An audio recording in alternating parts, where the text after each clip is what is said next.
Hello and welcome to Rule of Carnage. Welcome to another in a continuing series of conversations about designing better miniature games. I am Mike Hutchinson and I have designed miniature games such as A Billion Suns, Hobgoblin, and Gaslands: Refueled. Someone recently suggested that I should release a new version in hardback of A Billion Suns called A Billion Suns Refinanced, which I thought was pretty good. I haven't pitched that to Osprey. And this, Glenn Ford, designer of miniature games that will soon be arriving on your shores, such as Puke Apocalypse and as yet vaguely discussed but not yet accessible things like Borders and Black Flags. Um, I like miniatures games, and so I play a number of miniature games. And it's always nice when there is a fertile burst where I play a bunch of new miniature games that I haven't seen before and get to see how they work and whether they're good and what's interesting about them, and then pick the delicious, juicy bits off of their skeleton for my own nefarious use.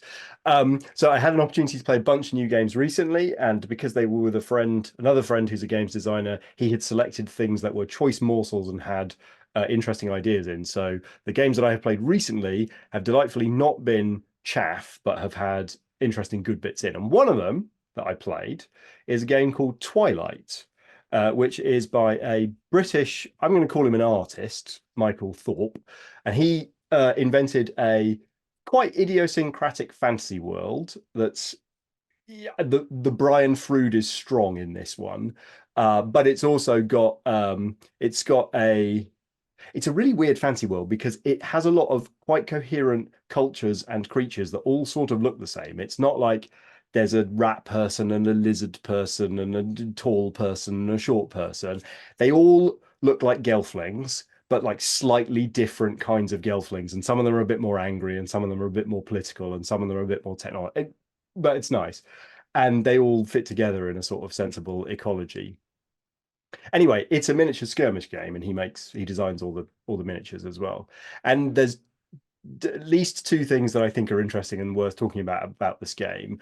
Um, Probably the one that I won't get into now because I think there's a bigger conversation is it had some interesting ideas, some quite uh, direct ideas about what narrative scenarios should look like, and it was quite like specific and I don't know, like it just forced us to play in a narrative way in a way that was interesting. But the thing that I found most lovely, and I am definitely stealing, but I'm not going to steal for every game, is it had an initiative system, an activation system that I thought was wicked.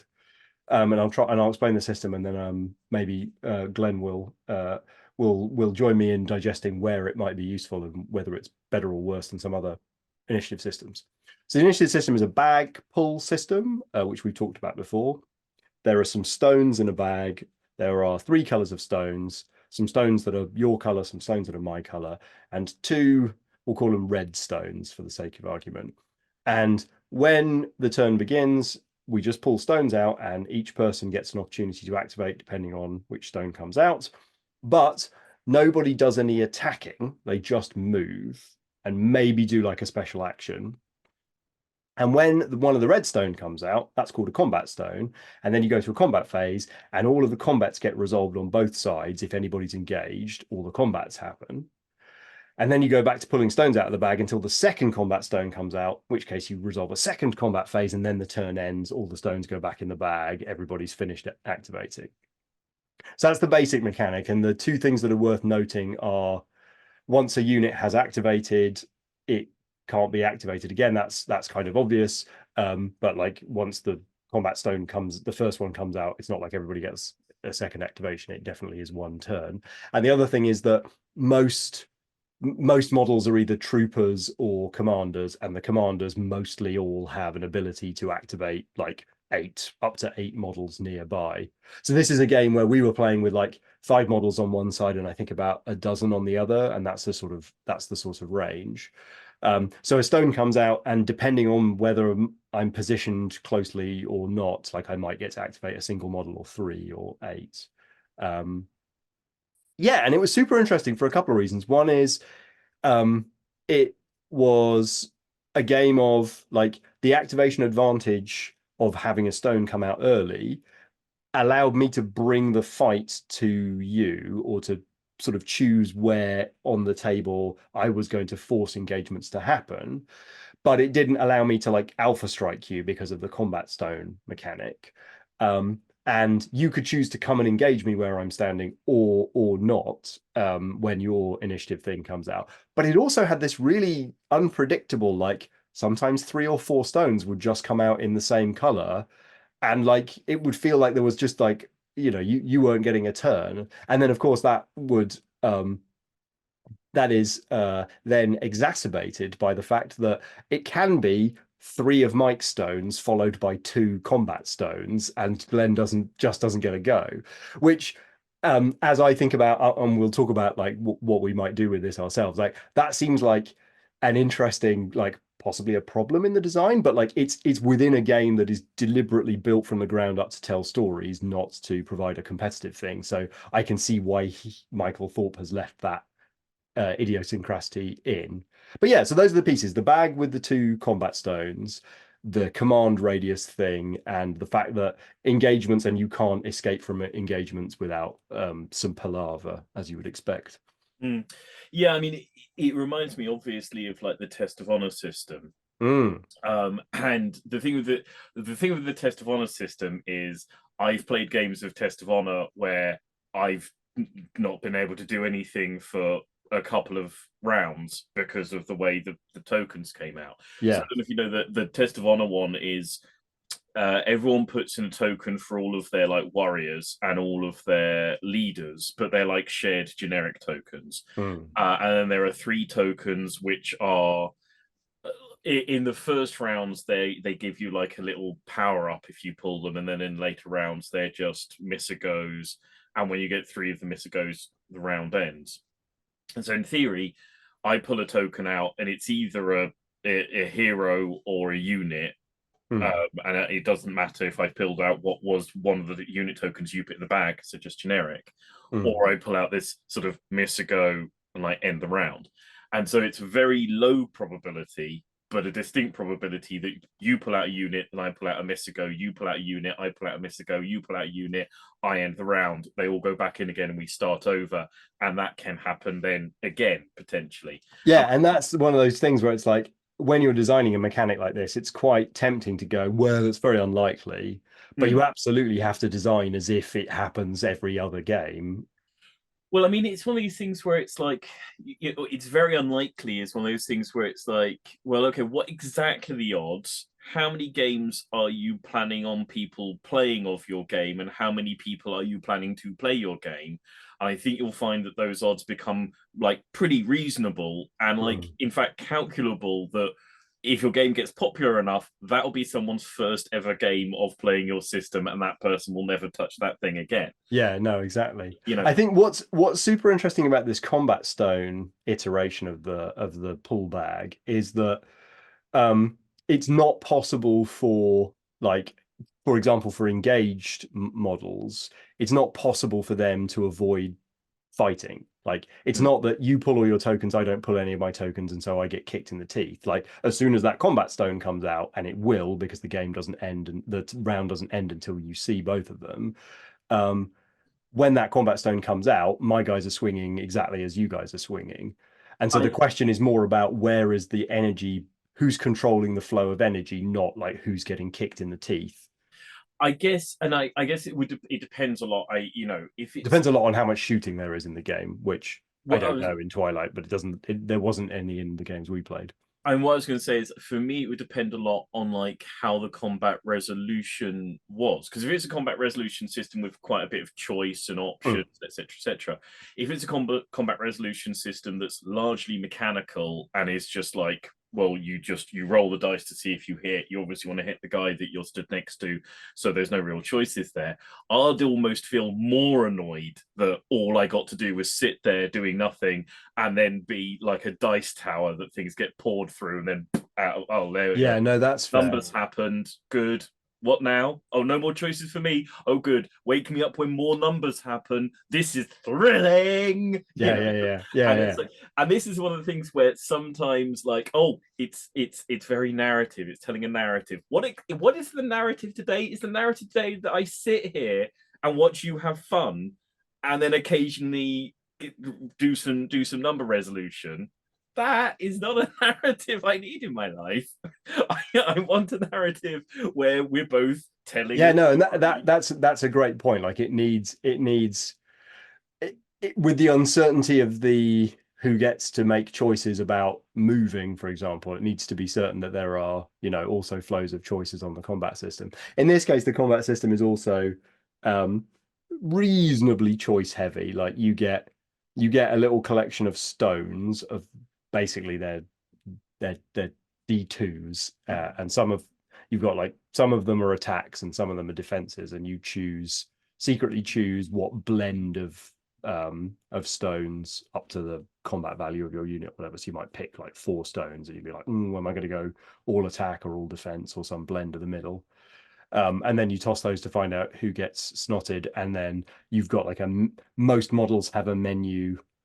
Troopers a small menu, commanders a larger menu of like special rules that some of them you need to spend your there's a fungible resource. I can't remember the name of it, but spend some of your stamina or your strategy points or something to be able to decide whether this is the moment you want to activate those abilities.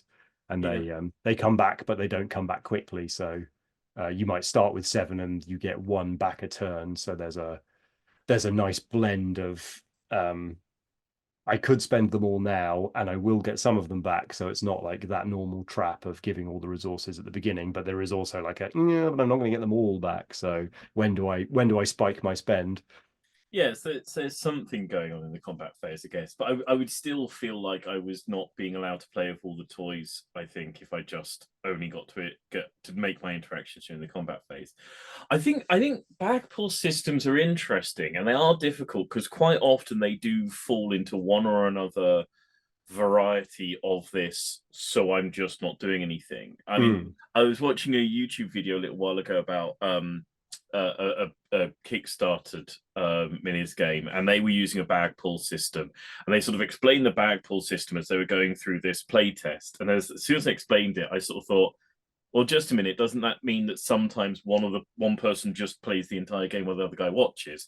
And they pulled out like 3 tokens in a row for one guy, and he went, oh, if you pull out a third one of the same person in a row, you exchange it, you go through the bag, fertile through the bag, pull out the token of the other guy, and you swap it over, and then he gets to have a go. And it's like, I totally get and understand why you did that, but that's so inelegant and like a clunky little like save you from what bag pulling does moment that I'm almost Right. It's like, like either do bag pull or just like flip a coin for whether you get 2 activations in a row or not. yeah. After a while, it's just like, why is the bag there? Is it because you saw bag pull as a mechanic and went, oh, this will differentiate me, Mm. And it's a tricky one because it's again like Bolt Action has its bag pull system, but Hmm. it's a sort of like, no, everyone's going to definitely get to go. We're Yeah, all. it doesn't have the kill switch hidden somewhere in it. Yeah, and so it is essentially just a sort of it could be a deck of cards ultimately. The bolt action one, all of the things are going to come out of the bag. There is no sort of. No, sure. I mean, I guess any bag pull could be a deck of cards. There's something that's like it's a purely physical, tactile decision to use a bag pull rather than a deck of cards, I think. Yeah, I guess. Because the only reason for using those physical objects would be if if they were differentiated and you were deciding whether or not like am I feeling one of the right ones and there's some uncertainty. It's I almost by making sure that every object in the bag pull is indistinguishable. It's just a deck of cards as well. Yeah. Yeah, I mean, I genuinely, whenever I see a sort of bag pull system, I would rather that the things were distinguishable by touch, and that this was something you were meant to do, and that some things are different by color, and so sometimes you can try and pick a thing out and sometimes you can't.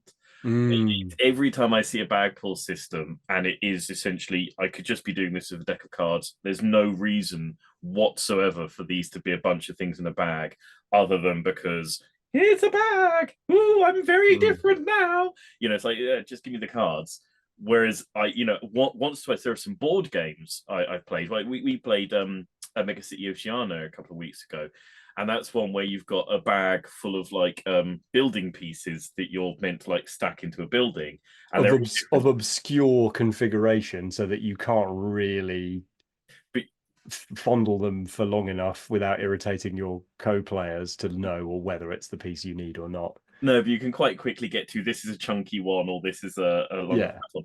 But it also in that each of the pieces is like glass, steel, or stone, I think, and buildings that are built from just one of them get a bunch of bonus points because you can figure out if the pieces are like big or small in the bag, but you can't tell by touch that one of them's black as opposed to grey.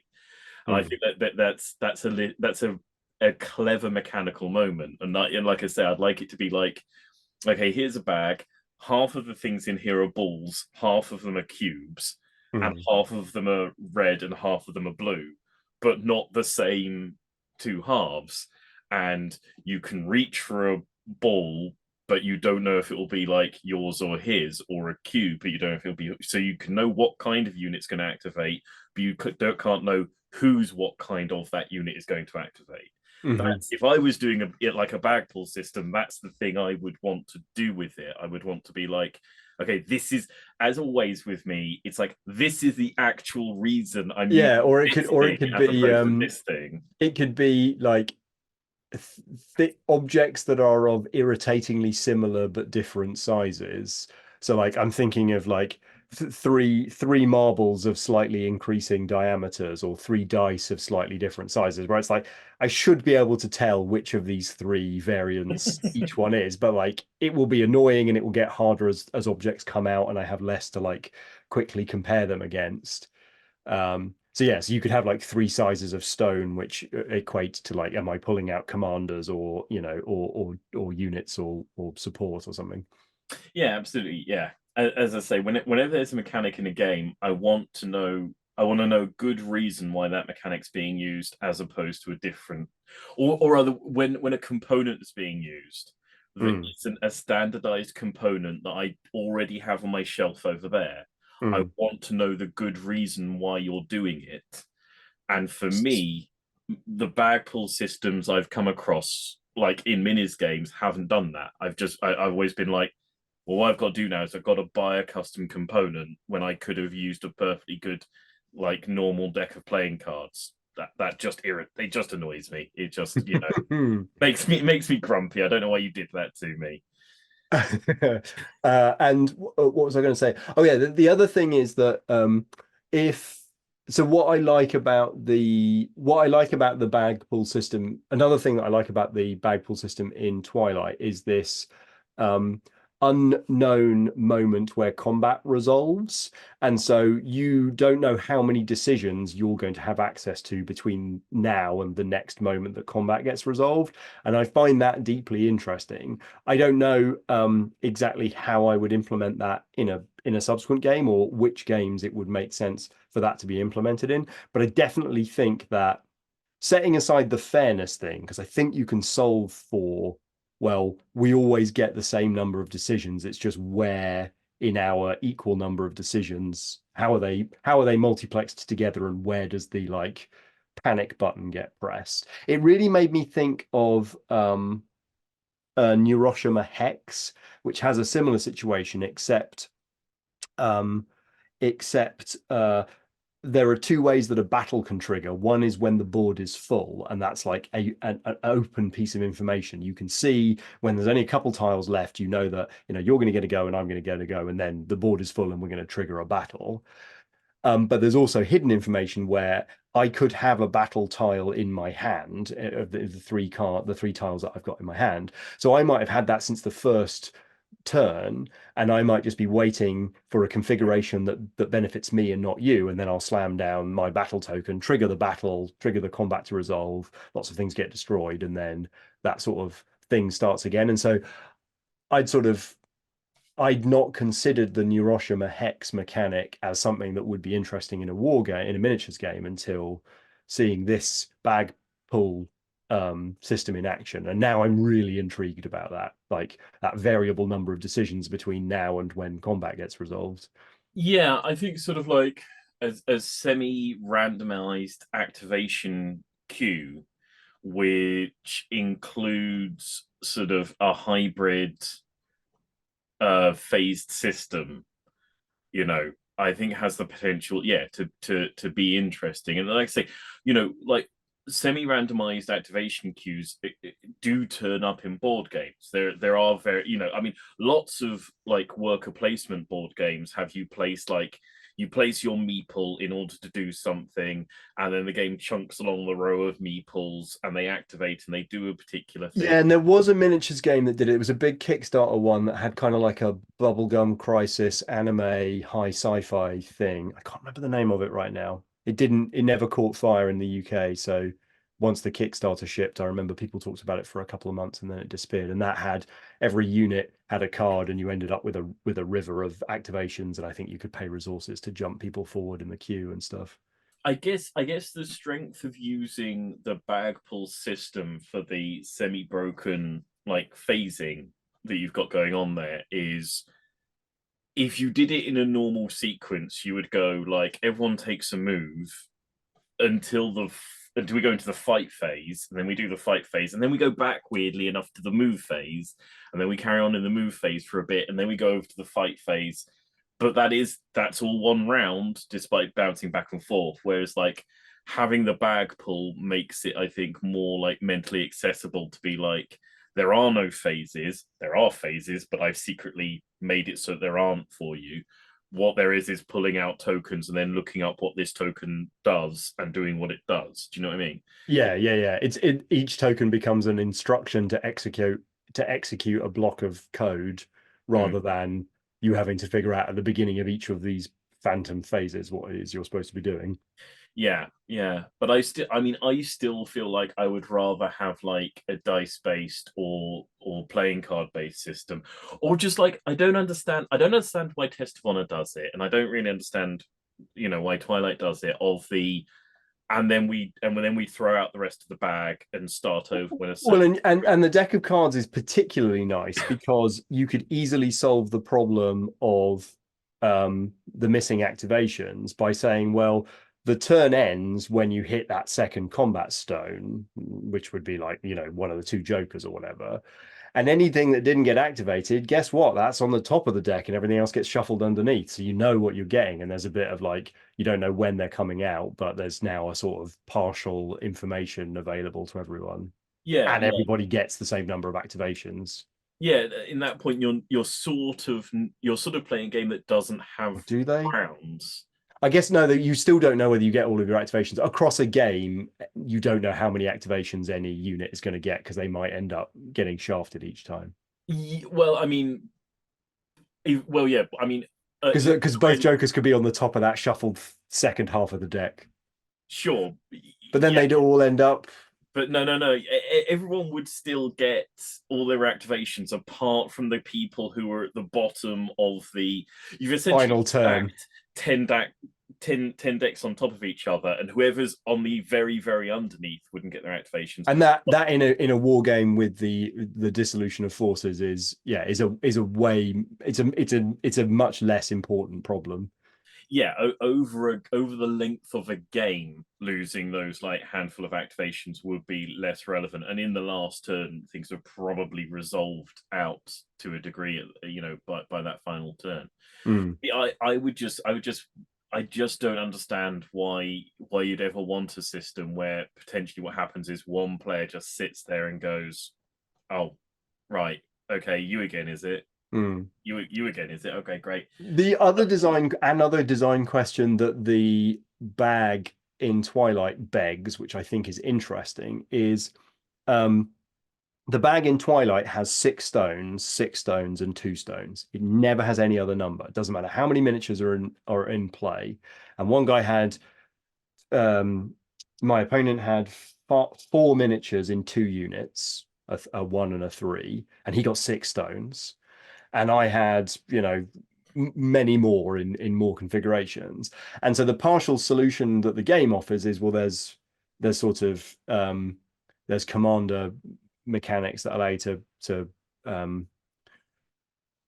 group activate, but also that I think that there was always like 6 activations is sort of the maximum you can imagine in Twilight. Like having more than 6 activations is kind of crazy, and it wouldn't happen. So the bag contains the maximum scale of things, whereas the interesting design question is how many tokens, how many cards should be in that deck? Should it be related to the force size? Should it be related to the game scale? Is it a fixed number?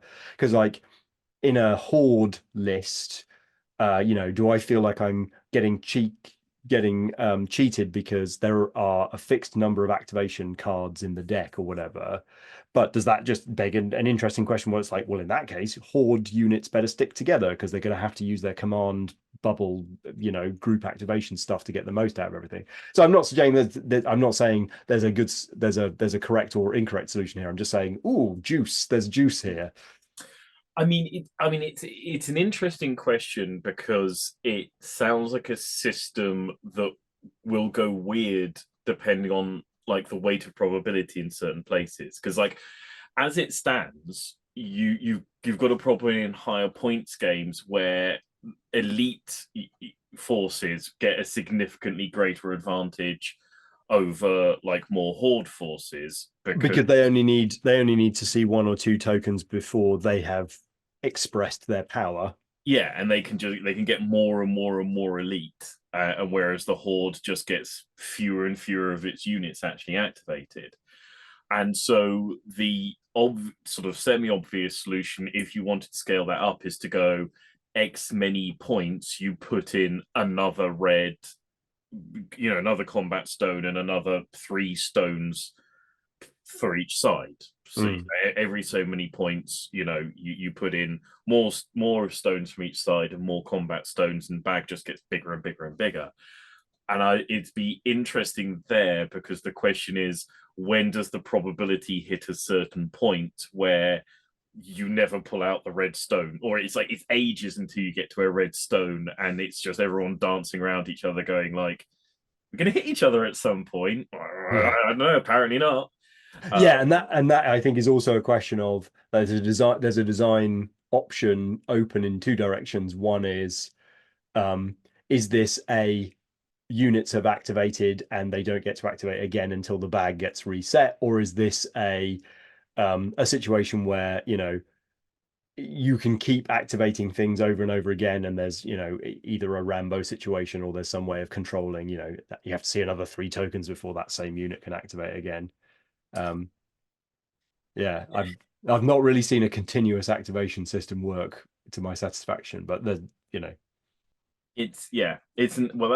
another conversation for another time, which we might well have another time. Well, if we're getting to other conversations for other times, then we should probably knock this one on the head.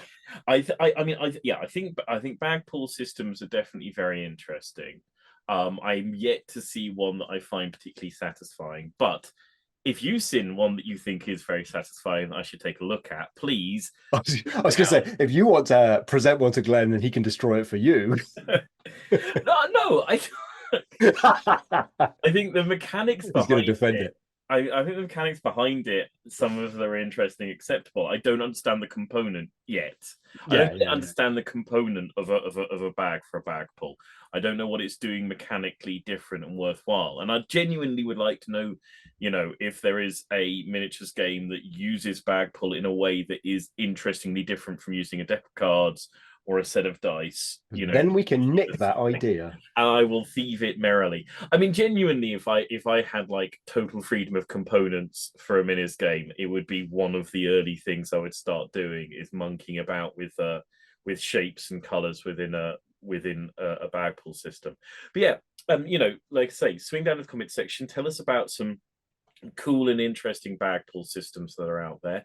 If you've also played Twilight, big it up and say how splendid it is. I haven't played it, so don't go by It really is. It really is splendid. More people should know about it, just because of its like the totality of its loveliness is overwhelming. delightful. Well, there you go. Mike Hutch, Gaslan's Mike says the totality of this game's loveliness is overwhelming.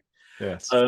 When you swinging down into the comment section to tell us about Bagpull Systems and Twilight and other such things, please do hit like and subscribe buttons, and then take a look at our links. There's a link there through to the Discord where you can talk about Bagpull Systems, talk about Twilight, talk about other slightly obscure skirmish miniatures games you want to evangelize The over. more obscure, the better. Delicious. Easier to thieve from. Also, follow the links there through to Mike's Patreon because he needs money with which to buy new, obscure, and unusual skirmish games to get inspiration from. Yeah. And swing by our websites, Planet Smasher and Mana Kink Games, and buy our stuff and give us money because we like money and you will like our stuff. It's a fair exchange. It's a reasonable way to live. For now, from us and from this conversation, it's going to be a thank you, goodbye. So, thank you, goodbye. Bye bye.